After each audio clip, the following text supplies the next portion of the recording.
can we find love? Hi guys, this is Shondel. Today I want to share with you how can we find love? Everybody is searching for love.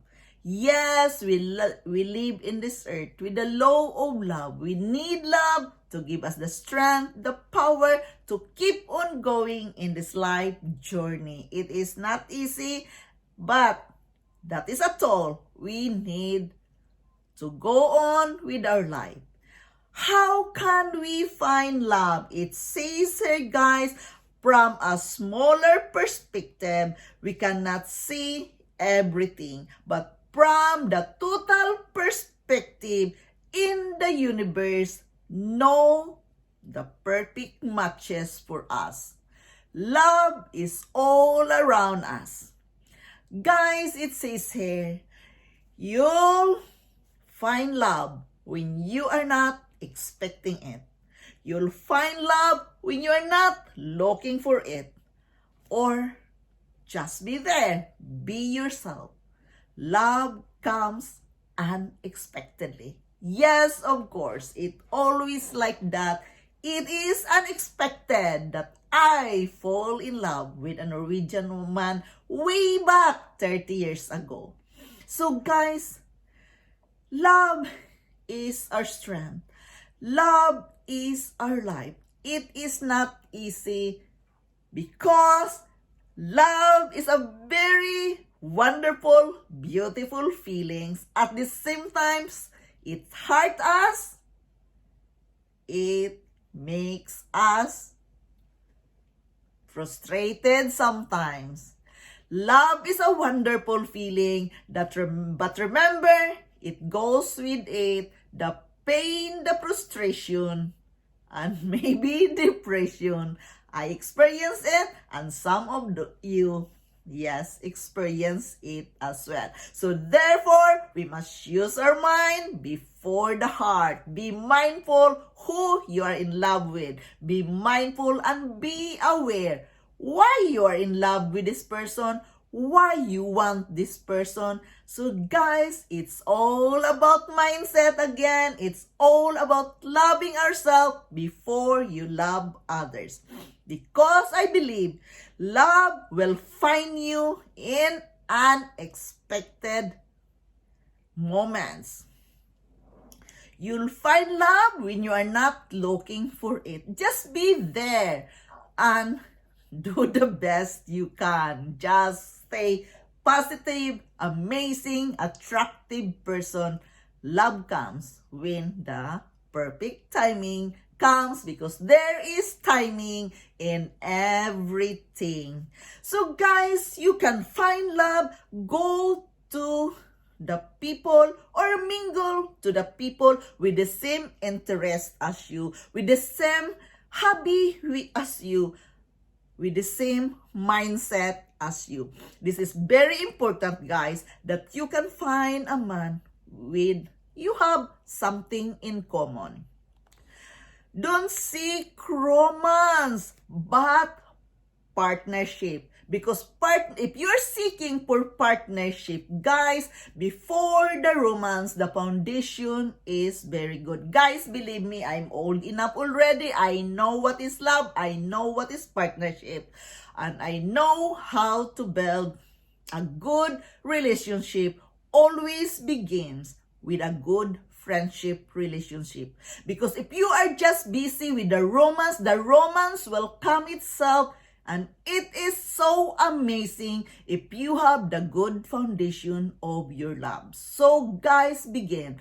The good foundation of love is through friendship. You must find out this person. You must find out you have something in common. You must find out that you understand each other. You must find out, most of all, that you can respect each other. You must find out that this is the person you can be with through a good communication. Communication is very important, guys, in a relationship. So start with friendship. You find all these things when you have a good friendship relationship. When the love develops, from a friendship relationship, the relationship is so strong. Therefore, the book says, don't seek romance, but seek partnership. Being partner with a friend, she is your friend. So be a friend to that person. Be a good partner to that person first before the romance, because the romance will come by itself when the chemistry is okay, if you have the same chemistry. So guys, happy people attract happy people. So therefore, be happy. Be attractive as you are. Just be you. And most of all, guys, to build a good relationship is a good friendship relationship with respect, love, and acceptance. A love from friendship is very intact than just start with a relationship with romance right away. It says the book, it's from the expert. Because many people is suffering anxiety, depression because they are frustrated of the love. Yes, why you are frustrated? Because they don't have something in common. Because they have different mentality. Because they don't have the same mindset. So there's a lot of things to consider in finding love. Instant sexual attraction often fades. Why it fades? Why it fades? Because beauty can fade. Look at in the beauty inside of a person than the beauty outside. It's not always the case because we are always only human being. We are all human being, and it caught at right away when there is a handsome, there is a beautiful woman. But guys, I always believe the beauty comes from within. So the beauty of a person comes from within, not outside.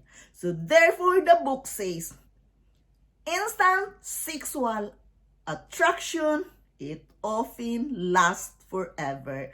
It often fades.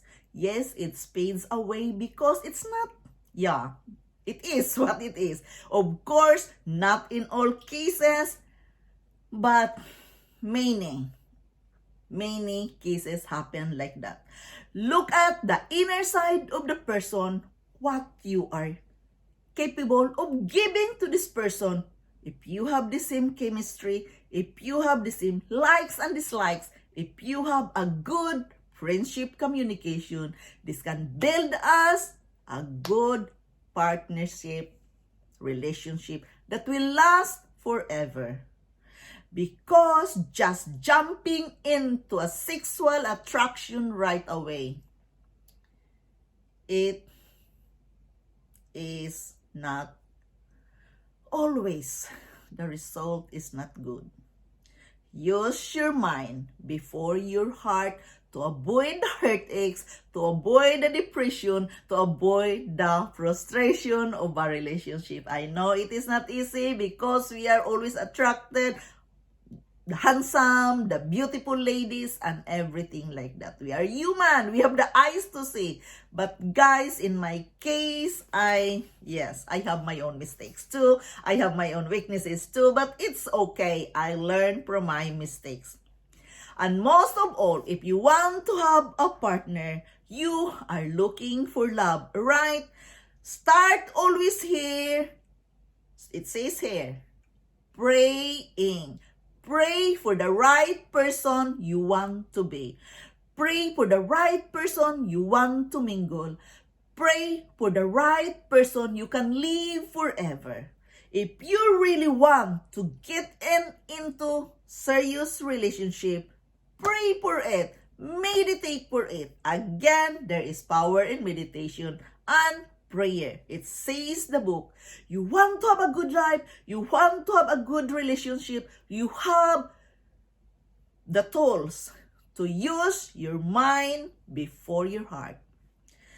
Guys, prepare to meet the right one. How can you prepare to meet the right one?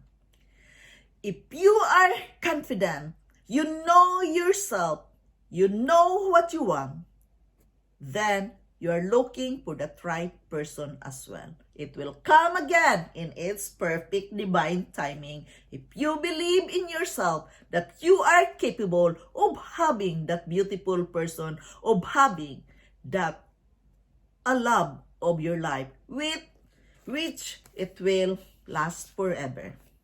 Make yourself attracted to other. Yes, be attractive. So the opposite sex will be attracted to you. But again, the inner self is the most attracted at all. How can you show your inner self? Just be you are. Be kind. Be honest. Be friendly. Show your inner self instead of showing your outer self. Find out what you really want in a partner. Enlarge your circle of friendship and acquaintances to find the right partner. Be the right company of this person. Stop basing your standard of having relationship from the movies, from the novels. It is a wrong foundation of finding the love. When we are using this, it is not good. Yes, you can imagine. Yes, you can fantasize. But stop using it as your standard in looking for love. The movies, the novels was created by fantasy. You can make your own fantasy of finding love. So here it is, guys, my share to you. How can we find love? Again, the first step. Use your mind before the heart and find the beauty of the inner person. The beauty outside can fade away by time, but the beauty inside, it will last forever. That can lead you to a happy, harmonious life as a family. Again, guys, this is my share with you. This is Yundel sharing with you some thoughts from my reading and from my life experience. Thank you so much, guys, for watching, and click the like button and the notification button so you're always notified when I have a videos to share.